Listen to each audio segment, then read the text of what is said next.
Right, well, I want to move to the Newspoll in the Australian newspaper today, if I can. It shows that 52% of voters are pessimistic about their lives getting back to normal by the end of this year. The pessimism is particularly pronounced in Victoria and New South Wales for obvious reasons, of course, where people have been battered by lockdowns. John, we're living in an era of unprecedented prosperity and peace, of course. Millions have been lifted out of poverty. More children have access to a decent education than at any other point in human history. Yet pessimism, mental health issues as well, are rife. Why are people so pessimistic, do you think? Well, that's a very good question. They're also anxious and depressed, and our young people are more inclined on the statistics to engage in acts of self-harm than at any other time in the past.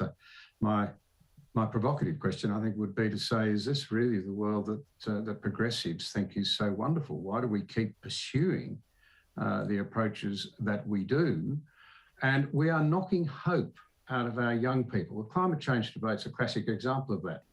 If it presents challenges that need to be tackled and overcome, you'll only do it with verve and enthusiasm and with hope.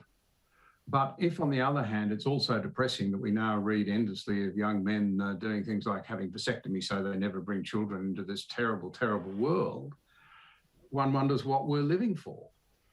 And I think that perhaps the lack of a common narrative, the rise of identity politics, which really is a reversal to the human society sort of default position where you club with others of like mind to oppose all of your enemies, rather than the cooperative model, the sort of Western genius of living with one another's deepest differences out of respect, I think is a very dangerous thing. As one writer, I can't think who it was, said recently, we've been living in a garden built around cooperation, and even when we disagree, but now we're letting the weeds overrun our own culture and we're letting the jungle encroach from outside.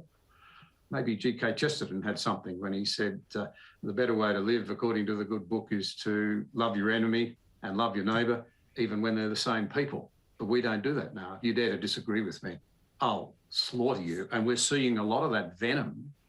Now, we've just been talking about the National Press Club today, and Jennifer's written a brilliant piece about it. What it's doing is destroying trust. And without trust, the chance for cooperation and moving forward together is blown out of the water.